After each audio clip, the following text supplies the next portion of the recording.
अगर Hollywood movies में science की बात की जाए तो इन मूवीज का कुछ ज्यादा अच्छा रिकॉर्ड नहीं रहा है। लगता है कि ऐसी फिल्में बनाने वाले लेखक और डायरेक्टर दोनों ही मूवी बनाते समय अभी तक पढ़ा हुआ सारा विज्ञान भूल जाते हैं और इतना कष्ट भी नहीं करते कि वो गूगल पर जाकर ही देख लें कि वैज्ञानिक तौर पर उनकी मूवी सही है या नहीं।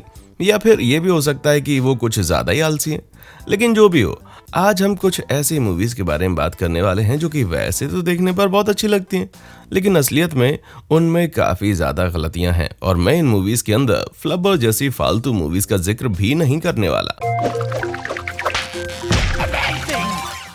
Number 10, die another day. Die another day James Bond की 20वीं मूवी है और ये आखिरी मूवी है जिसमें कि बॉन्ड का किरदार पेरिस ब्रॉनसन ने निभाया था। ये मूवी सबसे ज्यादा जानी जाती है अपने खराब सीजीआई की वजह से, लेकिन जो भी हो, जब ये 2002 में सिनेमा में लगी थी तो उसने बॉक्स ऑफिस पर खूब धूम मचाई थी। इसका तो साफ साफ यही मतलब है कि मूवी देखने वाले लोगों को भी वैज्ञानिक गलतियों से कोई फर्क नहीं पड़ता। या फिर ऐसा हो सकता है कि क्योंकि उन्हें जेम्स बॉन्ड इतना ज्यादा पसंद है कि वो इन चीजों को नजरअंदाज कर देते हैं।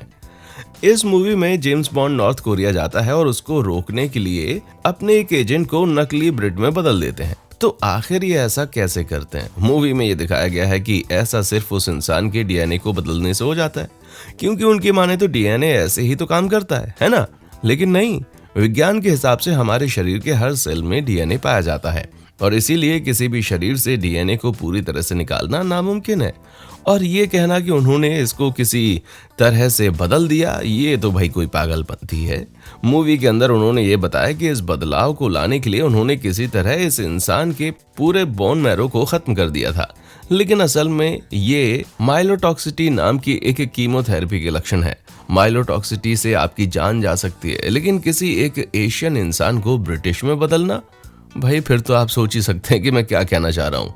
नंबर 9, 2012 एक तबाही वाली मूवी है जो कि 2009 में आई थी और जिसमें ये बताया गया था कि किस तरह 2012 में पूरी दुनिया तबाह हो जाएगी। अगर आपको याद हो तो उस समय पर माया कैलेंडर की वजह से दुनिया में बहुत ही हड़बड़ाहट मच गई थी और इस मूवी को देखने के बाद नासा को डरे हुए लोगों से सैकड़ों ईमेल्स आने लग गई थी और उनको लोगों को शांत करने के लिए और ये समझाने के लिए कि ये मूवी सच नहीं है, एक अलग से वेबसाइट बनानी पड़ी।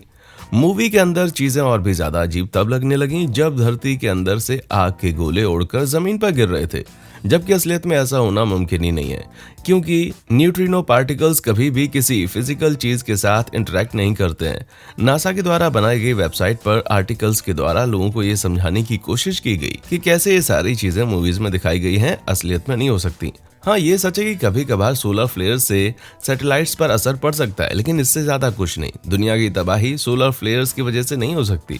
मैं उम्मीद करता हूँ कि अगली बार किसी ऐसे कैलेंडर को देखकर लोग अगर डरें, उससे पहले वो नासा की बात मान लें।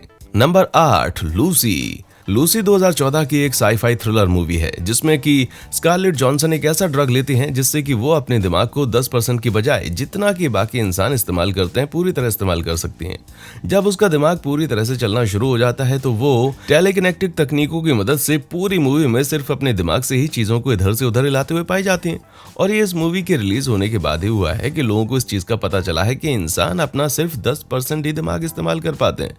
इस मूवी ने यह दावा किया है कि इंसान अपना दिमाग सिर्फ 10% यूज करते हैं, जिसकी वजह से कई लोगों को ये गलती लगने लग गई कि ये चीज किसी और ने नहीं बल्कि अल्बर्ट आइंस्टाइन ने बोली थी, जबकि असलियत में ये बात हमारा दिमाग पूरी तरह से नहीं चलता है और कुछ तकनीकों को अपनाकर हम उसे बदल सकते हैं। बिल्कुल गलत है।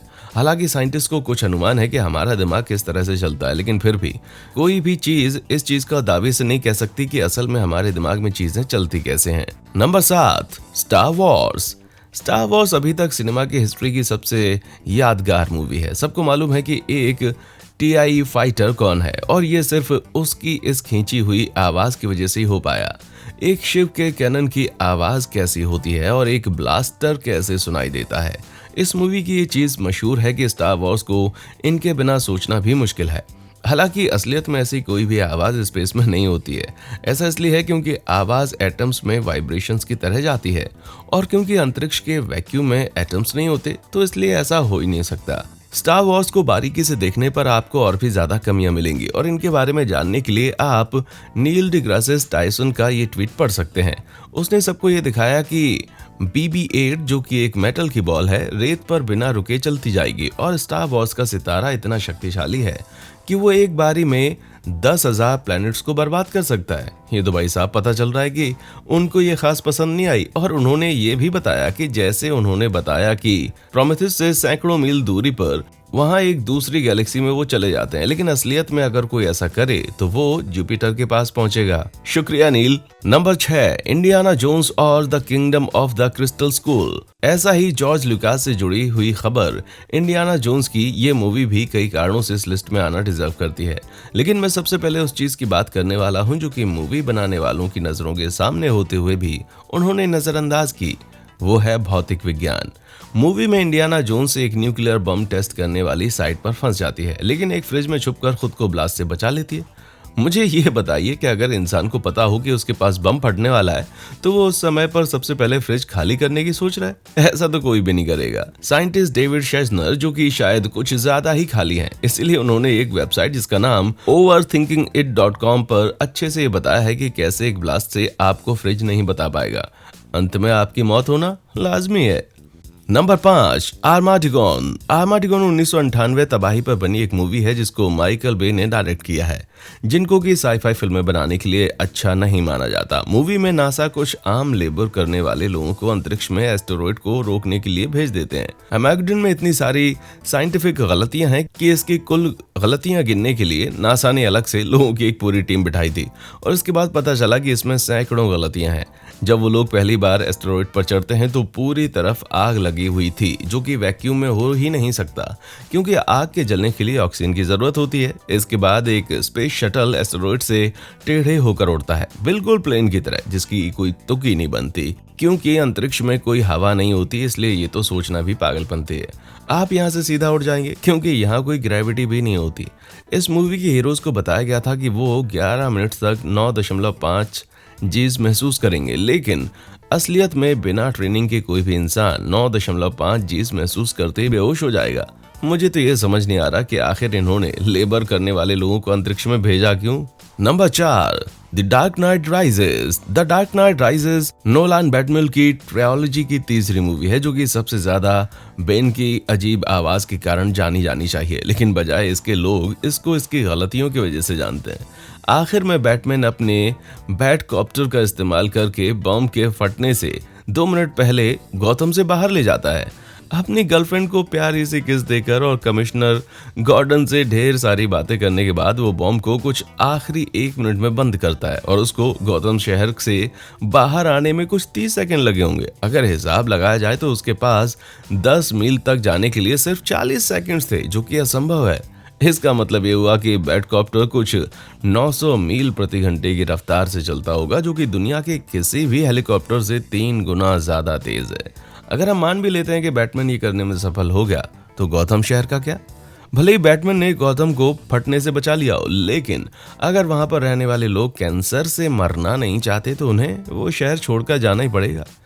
दूसरी बुरी खबर यह है कि ये सब गलतियां सिर्फ मूवी में ही नहीं बल्कि किताब में भी थी। मूवीज और किताबों दोनों में ही वो खुद को और दूसरों को एक तार की मदद से गिरने से बचाता है। असलियत में अगर आप ऐसे उतर भी जाएं तो आपकी बाजू निकल जाएगी। अगर कोई भी इंसान 3 से 4 सेकंड तक गिरता है तो वो जल जाएगा, क्योंकि किसी भी इंसान का शरीर ये सहन नहीं कर पाएगा। लगता है कि बैटमैन का सूट कुछ ज्यादा ही मजबूत है। Number 3, Jurassic park. Jurassic park वो मूवी है जिसने कि हजारों बच्चों को डायनासोर्स के बारे में बताया, लेकिन उन्होंने बच्चों को बड़े रेप्टाइल्स के बारे में गलत इन्फॉर्मेशन दी है। असल में वेलोसिराप्टर सिर्फ कुछ ही फीट लंबे थे, पर शायद मूवी में उनको और ज्यादा डरावना बनाने के लिए उन्होंने इस चीज को नजरअंदाज कर दिया। और तो और इन जानवरों के पक्षियों की तरह पंख भी हुआ करते थे। धीरे धीरे पता चलता है कि इस मूवी में गलतियां बस बढ़ती ही जा रही हैं। यूनिवर्सिटी ऑफ मैनचेस्टर ले साइंटिस्ट ने डीएनए सीक्वेंसिंग के लिए सैकड़ों साल पुराने फॉसिल्स में से डीएनए को निकालने की कोशिश की थी, लेकिन जैसा कि मूवी में दिखाया गया था कि ये संभव है, असल में ऐसा कुछ भी नहीं हुआ, क्योंकि ये सैंपल कुछ 60 से 10,600 साल पुराने हैं। तो अगर आप डायनासोर्स के डीएनए की बात करें तो ये तो होना मुमकिन ही नहीं है। Number 2, the matrix. The matrix एक बहुत ही अच्छी मूवी है। वैसे तो इसमें बहुत सारी वैज्ञानिक गलतियां हैं, लेकिन हम इन चीज़ों को दिल से नहीं लगाते, क्योंकि पहली बात ये कि एक कंप्यूटर सिमुलेशन है और दूसरी बात ये कूल है। ये मूवी इस चीज़ पर आधारित है कि रोबोट्स इस दुनिया पर कब्जा कर लेते हैं और वर्चुअल रियलिटी का इस्तेमाल करके इंसानों के दिमाग पर काबू पा लेते हैं। साथ ही वो इंसानों का इस्तेमाल बिजली बनाने के लिए करते हैं। लेकिन फिर अगर आप ये सोचकर परेशान हो रहे हैं कि आपके साथ भी ऐसा होगा, तो आप ये सुनकर खुश हो सकते हैं कि ऐसा कुछ भी नहीं होगा, क्योंकि ये होना नामुमकिन है। उनको जीने के लिए इतनी एनर्जी चाहिए होगी जितनी की प्रोड्यूस करना भी मुमकिन नहीं है। असलियत में ये एक बहुत ही कमजोर सिस्टम साबित होगा, और ऐसा इसलिए क्योंकि किसी भी इंसान का शरीर इतनी एनर्जी का निर्माण नहीं कर सकता, ज्यादा से ज्यादा 100 वॉट्स। और ऊपर से इंसानों को खुद को इतनी एनर्जी बनाने के लिए ढेर सारा खाना खाने की जरूरत होगी, तो इसलिए रोबोट्स का इससे टाइम बर्बाद ज्यादा होगा और काम कम होगा। इसलिए उनके लिए एक असली बैटरी का इस्तेमाल करना ज्यादा बेहतर होगा। Number 1, gravity. 2013 की मूवी ग्रेविटी में जॉर्ज क्लूनी बड़ी हिम्मत के साथ खुद की जान देकर सैंड्रा बुलॉक की जान अपनी रस्सी काटकर बचाता है, लेकिन असलियत में उसको ऐसा करने की जरूरत नहीं थी। उसको एक ऐसे इंसान ने पकड़ा हुआ था जो कि खुद एक सॉलिड जगह पर बैठा हुआ था, तो वो थोड़े ही समय बाद खुद हिलना बंद कर देता। सैंड्रा बुलॉक उसको बिना किसी दिक्कत के बाहर खींच लेती। वो दोनों बाकी की बची हुई मूवी में इकट्ठे काम कर सकते थे। नील डिग्रासिस ने यह भी बताया कि असल जिंदगी में सैटेलाइट धरती के ऑर्बिट पर वेस्ट से ईस्ट की तरफ जाती है, लेकिन मूवी में दिखाया गया है कि सारा गंद ईस्ट से वेस्ट की तरफ जा रहा है, क्योंकि किसी को क्या ही पता था कि साइंस के नाम पर ऊपर बनी एक मूवी में इतनी सारी गलतियां होंगी। तो आपको ऐसी कौन सी फिल्में मालूम है जो कि गलतियों से भरी हुई हैं? क्या आप इन गलतियों को नजरअंदाज कर पाएंगे? नहीं? मुझे कमेंट सेक्शन में आकर जरूर बताएं।